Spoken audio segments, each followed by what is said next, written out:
extraordinaire, the gemologist.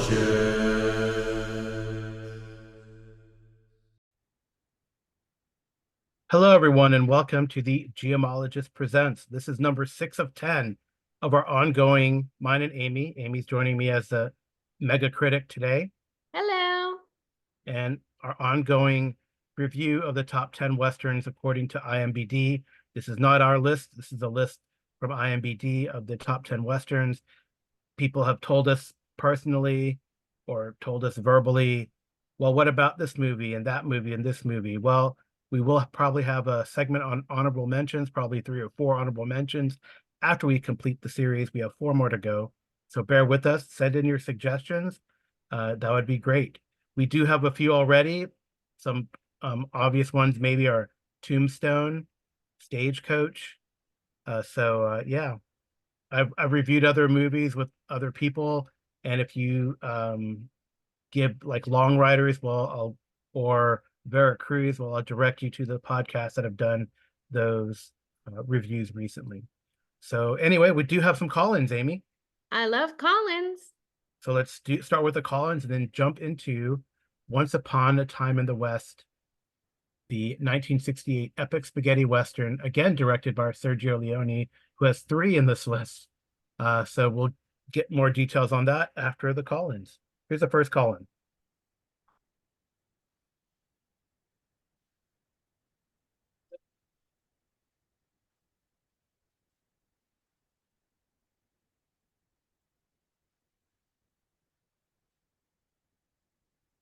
Great movie.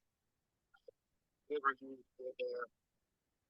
I want to say that this is one, I think, for a few dollars more, was the first Western I think I really ever saw. Never really watched any of Roy Rogers stuff or any of that ill. And if it was on, I probably didn't pay attention to it, but I'm pretty certain that I had watched this, for a few dollars more, with my father, my uncle. It seemed good and bad ugly many times, so a lot of good memories there. Picking back up where I left off one of the last times, this whole set of spaghetti westerns, the trilogy. The score is so integral to it that without it, you would not have the same.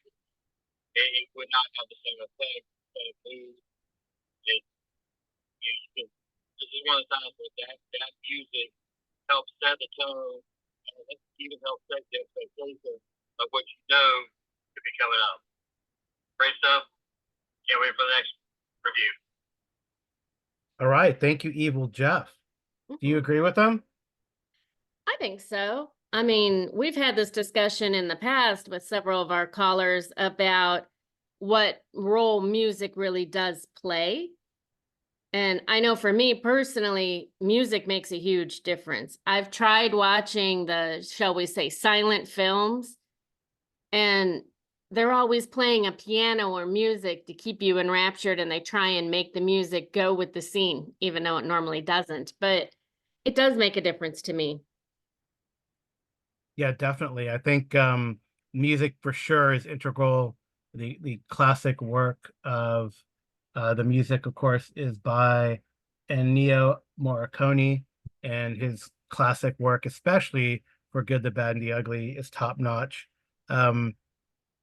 Yeah, the other one that is an honorable mention is the first one in the trilogy that Evil Jeff mentioned, A Fistful of Dollars. So we probably will review that one too. Might as well, since we have the other two. And this is not really part of the trilogy, Once Upon a Time in the West, but it does have the same sort of haunting score by Ennio Morricone. So I think at least the music, whether you like it or not, we'll get to that a little later. Because there's a repetitive part. See, I guess that's the thing. And Once Upon a Time, I'm not sorry, in The Good and the Bad and the Ugly, the music, while it has a common theme, doesn't get repetitive to me. Mm-mm. So It doesn't have that annoying bit like the watch did. yeah, like the Watch did in For a Few Dollars More, right? So, and there's a similar bit in this next movie that we're coming up. You might know it already if you've seen the movie, but like the way that I think Ennio Morricone was on top of his game in this, in Good, the Bad, and the Ugly, and he changes the, right, that sort of haunting howl that comes again and again in the movie. He changes it just depending on what's going on, and who can forget, the ecstasy of gold when they get to, to the cemetery. That's kind of my favorite piece, and especially I know Amy likes it because Metallica uses it in their intro, so to their concerts sometimes. So yeah, it's pretty cool. So yeah, so thank you so much, Evil Jeff. Anything else, Amy? I'm glad that he's watched this. It's kind of funny. I don't know. I don't think we're reviewing any of those, the kind of Roy Rogers ones. We did have a John Wayne one. Maybe we'll look at True Grit, either the one with Jeff Bridges or the one with John Wayne. That's another classic, great one. There's another really good John Wayne movie off the top of my head. I think it was his last movie that he did, that we might review as well. So yeah. But some of those older ones, I don't know. I've never seen them. Honestly, I've never seen that. I've never Probably seen the because they're singing in black and cowboy. white. Well, I've never seen the singing cowboy stuff, right? So, except for that one movie that was kind of a weird parody, To Live and Die in the West. No, I don't know. Anyway, Oh, maybe the that. Fighting Texian? That No, one I don't has know. John Wayne in it.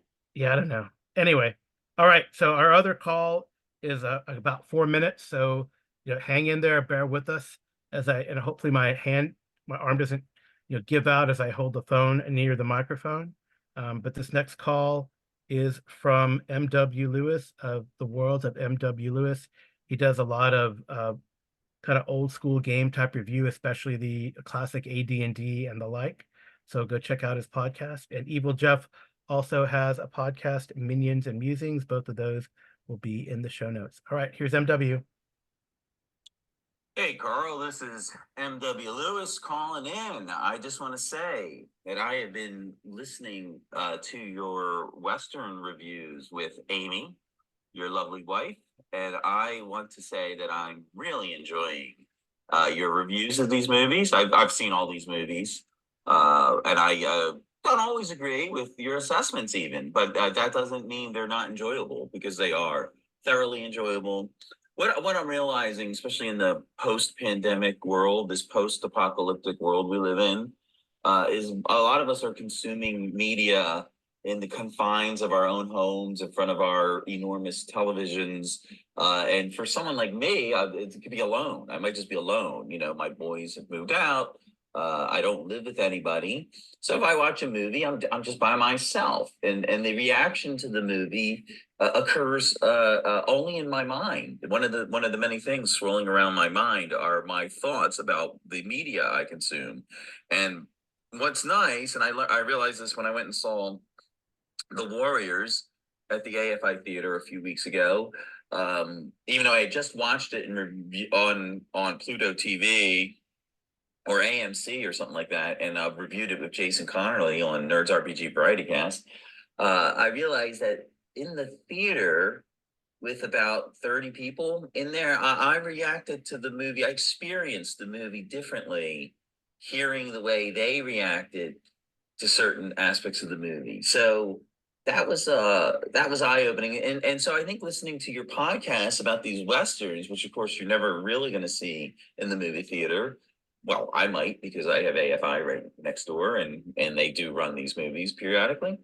But these old movies don't get a large crowd. I had a pushback on Jason Connerly a little bit when he thought my picture of the crowd at Warriors didn't look so good for a 10 o'clock showing of a movie that came out 40 years ago, almost 50 years ago. That was a good crowd. You got to trust me. That was a good crowd. I've gone to some of these old movies from the 50s, 60s, real classics too, where there's maybe 4 people in the theater besides me. So, you just don't get a lot of people at these movies. But to hear you two reacting to these movies is just great, because it's giving me a new experience of the movie. And it just makes me even happier that I went out and saw Oppenheimer last summer and Dune just like last weekend, because I think as a society, we're tending to become insular and isolated. in our comforts of our mansions. Everyone lives in a mansion now with gigantic televisions and amazing sound systems, and you can stream anything. And we don't even go out and vote together anymore. So the shared experience of life is starting to dry up a little bit. And so I appreciate it. I hope you keep doing these. I hope you keep sharing your experience watching these films. And I like the two different perspectives you're providing, yours and Amy. And I think it's great too, because you guys do react differently to certain aspects of these films. And that's good. That's good, because art should be a shared experience, and we should understand how people respond to the art we like. So keep it going. I look forward to your next one. I can't remember what's next. I think I have one more. I kind of caught on to these late. I think I still have to listen to one more of yours. I'm going backwards, so I think I have to do the first one, and I just keep it going. Good job. All right, that was M.W. Lewis of the Worlds of M.W. Any comments, Amy? Well, thank you very much, MW. I appreciate it. And I do agree. I do feel like when we go to the movie theaters, it's only opening night or the opening weekend that people are really going, because so many times we can just turn the TV on. But what's totally missing for me, if I'm at home watching a movie, is that giant bucket of popcorn dripping in the butter. Yeah, that's true. I think we might have to do I know there's multiple shows on popcorn and the origin of it, but we might have to do our own show on it, I think.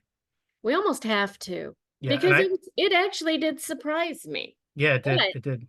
setting that aside, I do agree with him that we are living in a society where it's easier to stay at home with our big screen TVs. And when we have to go to the bathroom, we just pause. Or if we want to pop more popcorn in a microwave, we hit pause. And since 2020, we've learned as a society that we can be sort of like hermits. Right. Well, and it was good. And I'm so glad that we went to go see Casablanca live on the theater. It definitely is a different experience than watching it on TV. And it was Oh, so cool. absolutely. Because So at I the end, definitely, people were cheering and clapping. And yeah, I mean, it wasn't a big crowd, but hey, there was like 10 to 15 people. It was really nice. So, but you have, all three other showings were actually sold out. right. So we saw like a matinee, but yeah, I think that's really cool. And I really am going to look around. I'm sure this area has like those special viewings. I know Alamo Drafthouse does special viewings of older movies now and again. So we got to definitely look around for that, so we can go see some of these classics. It'd be great. I mean, hopefully they would have an intermission, like if they had Good, the Bad, and the Ugly, or this movie, or another longer movie. But yeah, I think that's what they might have to do anyway. I think, speaking of Oppenheimer and Dune, bring back the intermission. Yes, I think, please. right, but both of I haven't seen Oppenheimer. We haven't seen Oppenheimer yet, which is crazy. Not I yet. guess, but we were, I guess, hermits more last year. We did see Dune though, which I really enjoyed. So yeah, you can find reviews on those like all over. Anyway, I guess on with the show. Any other comments for MW? Again, thank you for that call in, MW. It is really cool to, Yeah. and that's No, why I we mean, love your comments, right? We love your comments because we get to learn a different perspective, or you got a different thing out of the movie. I love doing these shows. I know Jason Connolly has done a lot of shows this year. He's doing the movies of Walter Hill, like about one a month, and that's pretty neat to get with somebody and to discuss these movies. So, and that's who you mentioned, MW, as Jason Connolly. Will put that link in the show notes too. absolutely. And I like the fact that he pointed out we don't always agree on these movies. No, we probably won't agree so much on this one. I don't know. You had a stronger reaction to it than I did. Speaking of strong reactions, there are definitely some cringe scenes I felt in this movie. We'll discuss them, I think, but saying that, this is a warning. There are, and much like in other Sergio Leone films, it's definitely violent. There's definitely some hintings and tension of sexual assault. So watcher beware. It's another one that as a mom, I would not let my child watch. Right. So that up front. All right. So on with Once Upon a Time in the West, or Si Era una volta il West, which is Once Upon a Time There Was the West in my awful Italian. If it were in Spanish, I'd do it great. But my stepfather's Italian, but he hasn't taught me Italian yet. Anyway, Once Upon a Time in the West is a 1968 epic spaghetti western. Epic, I guess, a spaghetti western, denoting it from a regular spaghetti western. Maybe it's a time thing. It was also directed by Sergio Leone, who co-wrote it with Sergio Donati, and it's based on a story, screenplay by Dario Argento, Bernardo Bertolucci, as well as Leone. It clocks in here at 166 minutes, so almost 3 hours. It felt a lot longer than that. 14 minutes shy of 3 hours. Man, it was long. And I definitely, that's my initial impression of it. There's some really cool scenes in the movie, but I definitely feel like there's a lot of like filler and moving around. I don't know. I personally felt like if you took out all the superfluous stuff, we could have had this down to maybe an hour. I don't know about an hour, but definitely an hour and a half. I think you could have taken out. There's a lot I would take out. Yeah, I mean, because like I said, there's some really good scenes, but then there's a lot of stuff I don't get that goes in between, and or extra tension that doesn't need to be there. That even the tense scenes could be cut. I would dare to say that out of all the movies that we're reviewing off of this list, this one I give a very solid 2 out of 10. Wow, you really didn't like it. See, she Did didn't not like this movie. I felt like it was overacted in many parts, underacted in others. I felt like there were scenes that were put in there just to get an emotion out of me that had absolutely nothing to do with the movie. So I'd be interested to see what the script or the original basis was, because I bet you it was probably a really good thing. And they added a lot. And I think people just went to go see it here because it was Sergio Leone. Just kind of like people that drink beer go chasing whales, but the whales really don't taste good, but they're getting it just because somebody said it was good. So I don't know. I'm somewhat sad because there were some good scenes in here. Yeah. I missed our one buddy from, all Yeah, of we'll get to the cast. We'll get to the cast. Yeah, but I don't he's think not he's in in there, here. the one that died in every movie. He wasn't in this movie to die. Right. Maybe But we have some familiar faces, which is kind of neat. Charles Bronson. Yeah, well, we'll get to that. Also, Mhm. Amy jumping ahead to the cast already.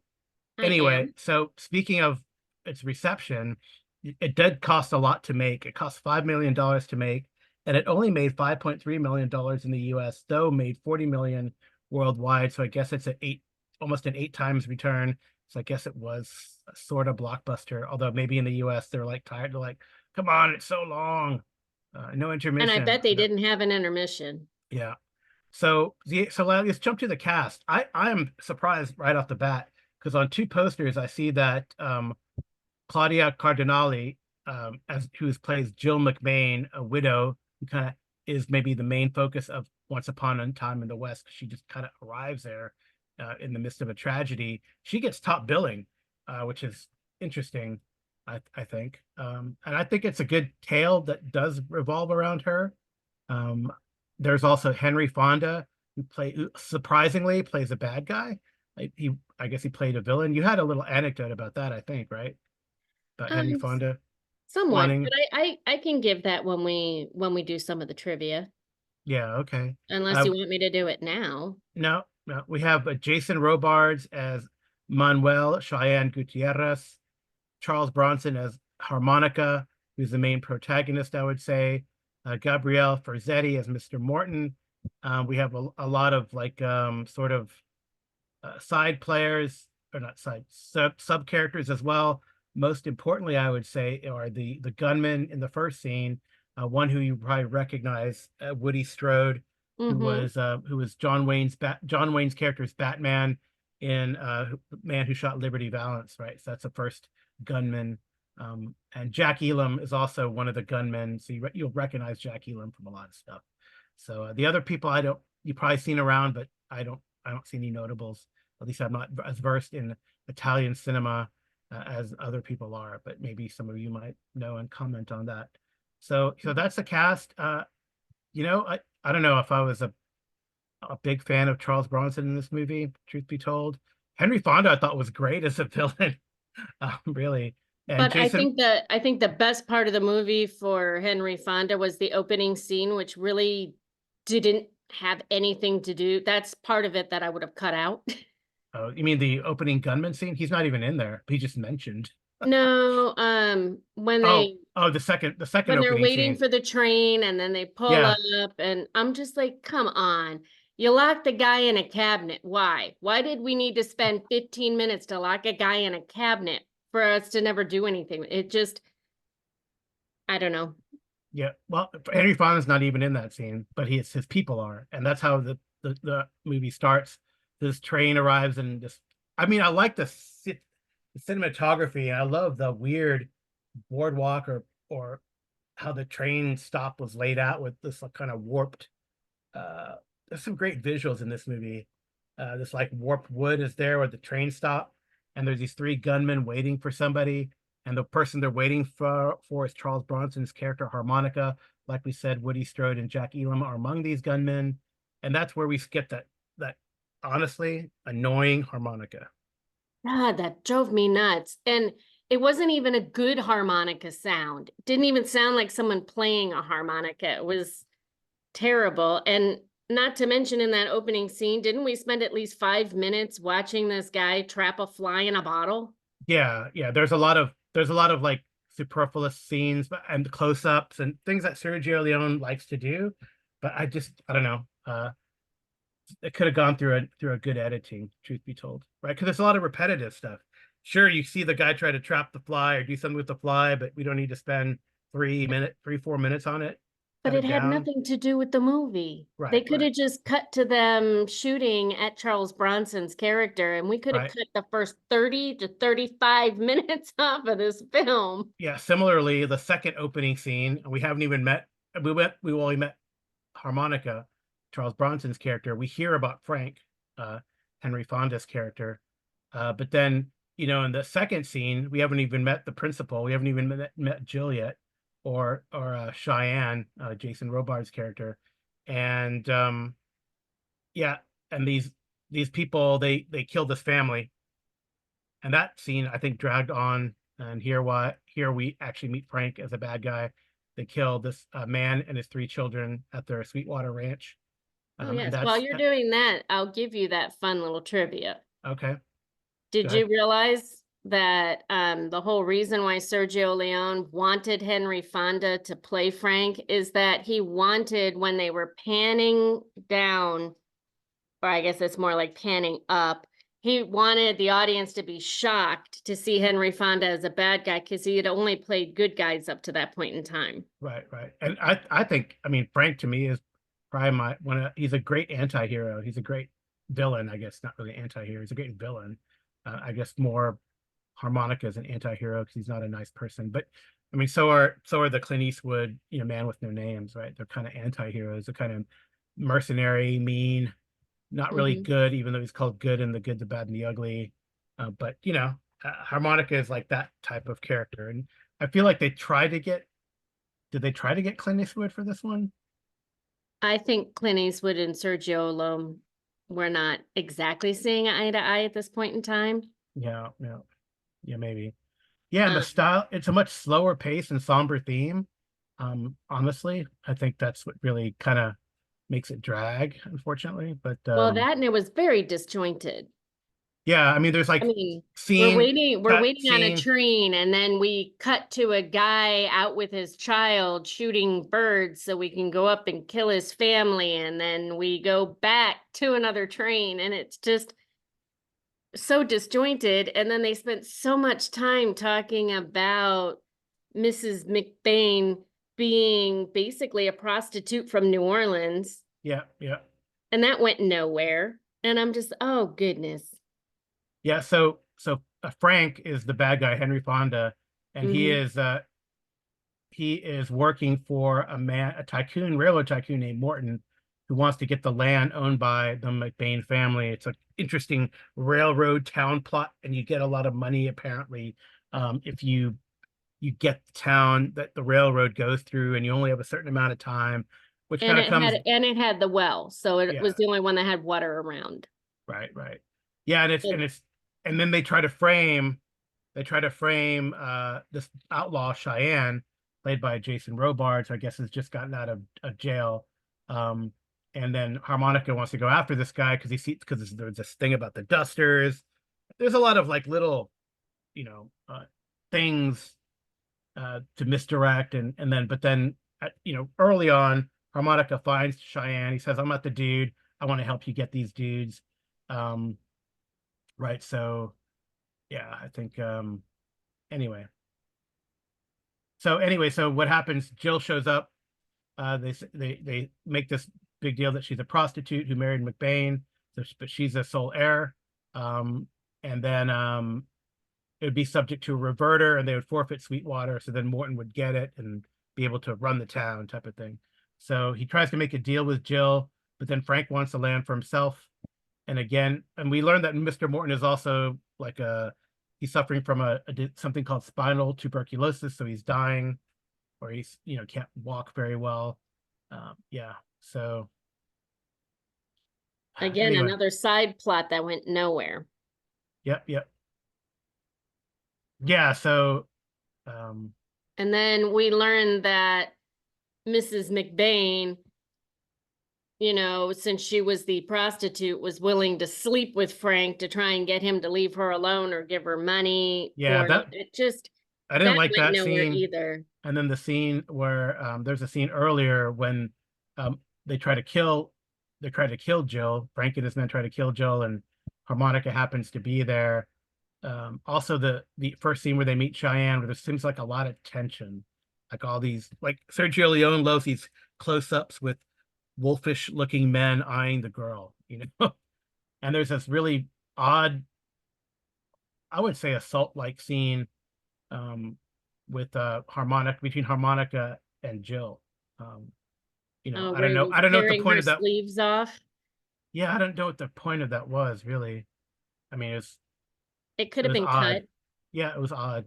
Just like the 5 to 10 minute scene about how somebody wanted her to make coffee, and she makes really good coffee. Yeah. And then he leaves. I'm Right. like, we just went through that for nothing. I'm so sorry. I just really did not like this movie. Yeah, I mean, all this stuff was really, it kind of got in the way of but otherwise very interesting plot. So eventually Harmonica and Cheyenne figure out that it's Frank and Mr. Morton doing these shenanigans. Mhm. And then Harmonica gets captured, beat up, but then Harmonica is very vague. "Oh, I know you, you know me." He replies with the names of people that Frank has killed in the past.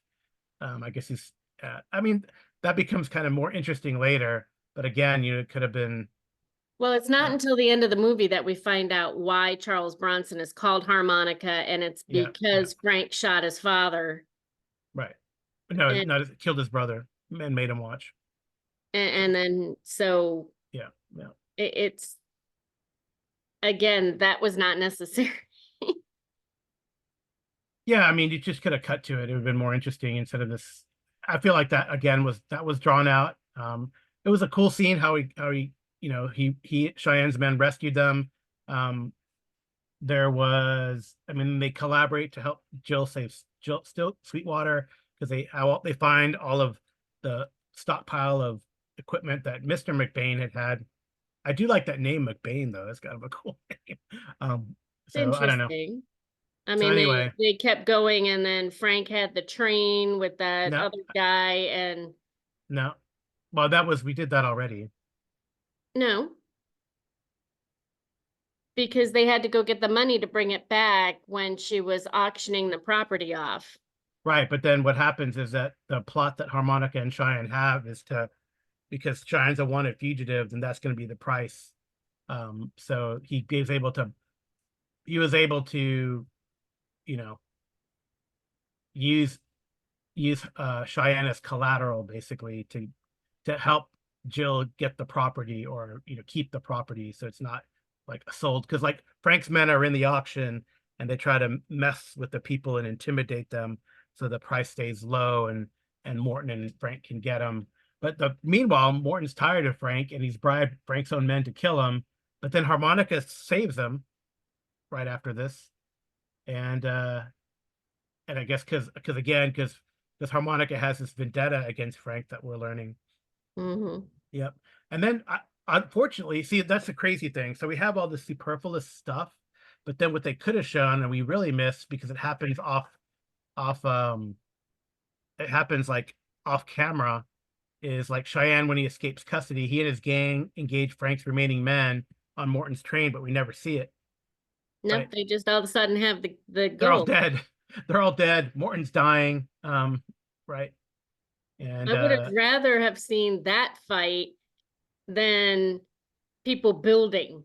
yeah. You spent a lot of time building things, and it just Yeah. And then eventually, though, when Frank gets back over there, he goes to the aftermath, then he goes back to Sweetwater, and then that's where he and Harmonica have the very Sergio Leone-esque standoff. Plays the harmonica keeps going, they stare at each other, blah blah blah. They engage in a showdown through a flashback.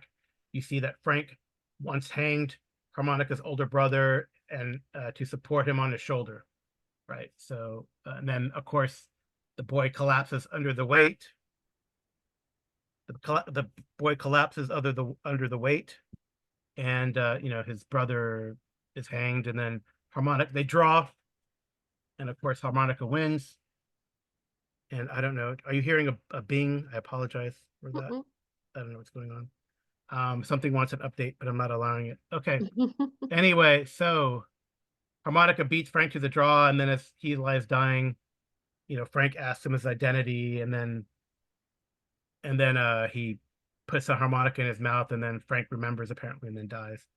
So yeah, so and then unfortunately Cheyenne has been shot, and he dies as well. I guess he got shot off camera in the fight we didn't see. Oh well.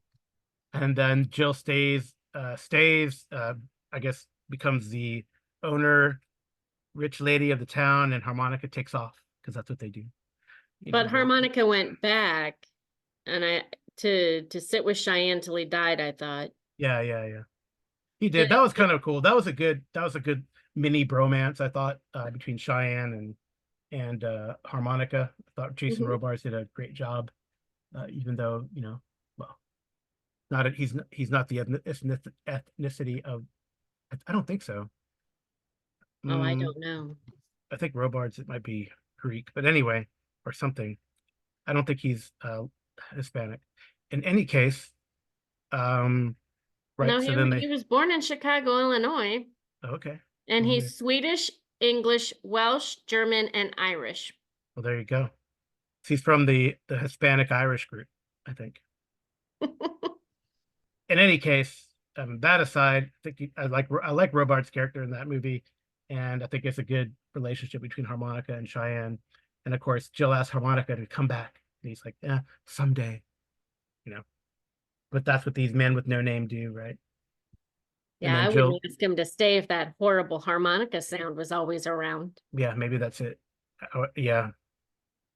Well, no, he left the harmonica there for her in the mouth of Frank. Yeah, I wouldn't want that. Yeah, I don't know.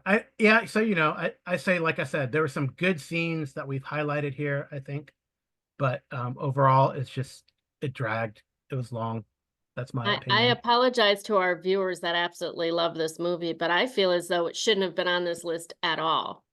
Yeah, I mean, if you guys can suggest and sell us on this movie, again, we have some. I mean, I think the opening scene is good.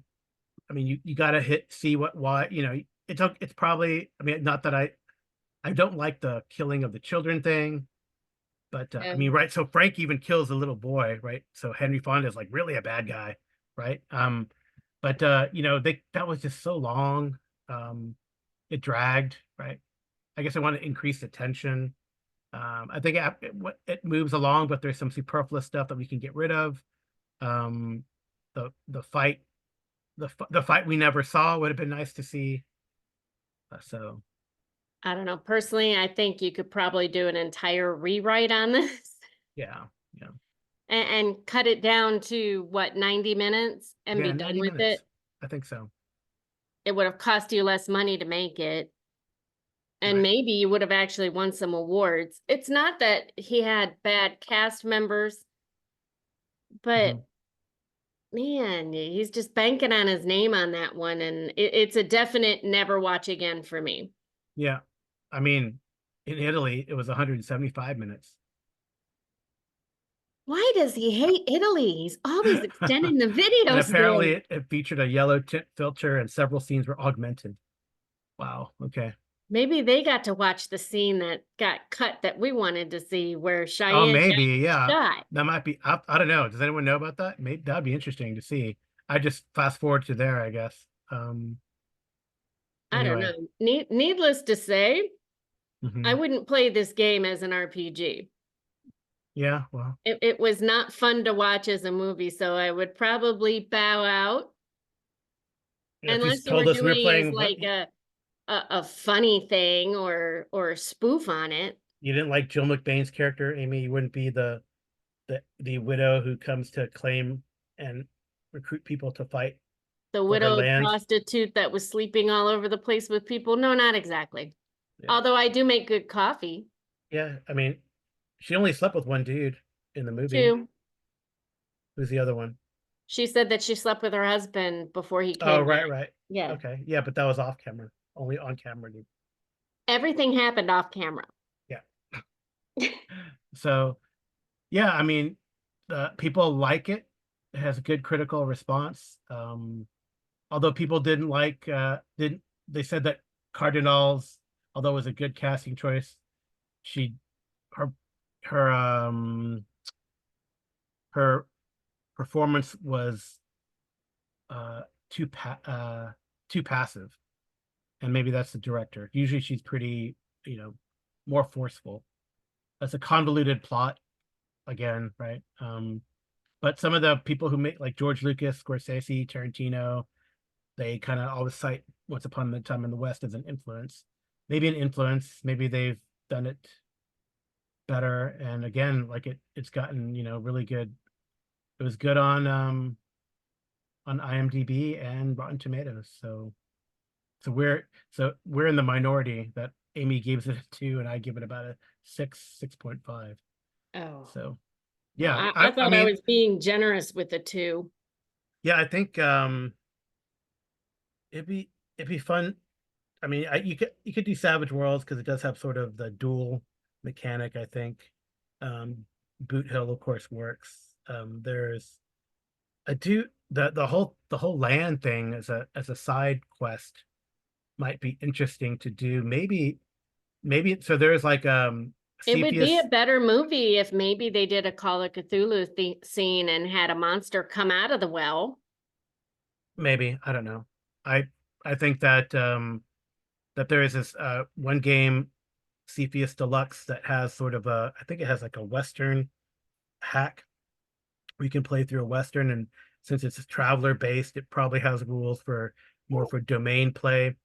So you could have the subplot of Sweetwater and have a mini game in the background too. So I think those are potential choices, but definitely well, probably like you could do it as a one shot, and the one shot session would be about as long as the movie, right? So a 3 to 4 Or hour less, one. because you can cut out all the superfluous stuff. Yeah, yeah. You could play it at a So con game. 45 minutes, you're over and done with. yeah. Yeah, I don't know. It's interesting. All right. I don't know if there's any like major film references for it either. I know there's a Once Upon a Time in America. I don't think, but that's not who did once did he I don't think Leone did that one, did he? Oh, I don't know. Anything with Once Upon a Time in the front of it, I'm going to have to think twice about anymore. So that movie, Once Upon a Time in America, is also Sergio Leone, but that was done in 84. Mm. And it's about Jewish gangsters, and it's got Robert De Niro, James Wood. So it's an I Italian still American think I'm venture. gonna skip. Yeah, I feel like I've seen it once. I think let's see who else is notable in that. Elizabeth McGovern's in that. Wow, okay. Interesting. Yeah. Joe Pesci. There you Mm. go. All right. Anyway, we're not reviewing that movie, but I guess it has it seems like it has a reference and to that, or since it's also done by Sergio Leone much later. I do Yeah. find it interesting that in America, it was Mhm. given a rating of PG-13, but Wow. every other country What has an higher. Once Upon a Time in the West, or Once Upon a Time in the West, it Wow. says that, notable things that they would keep children from seeing is the man grabbing the woman's buttocks, the female Yep. main character being sexualized and Yep. brutally used, hmm a woman told to allow a man to grab her butt and then move, Yep. the prostitution thing, the tearing of the clothes off of her, the sex scenes, the bathing scene when everyone's coming in, and it Oh just yeah. and that is what they felt was mild. Yeah.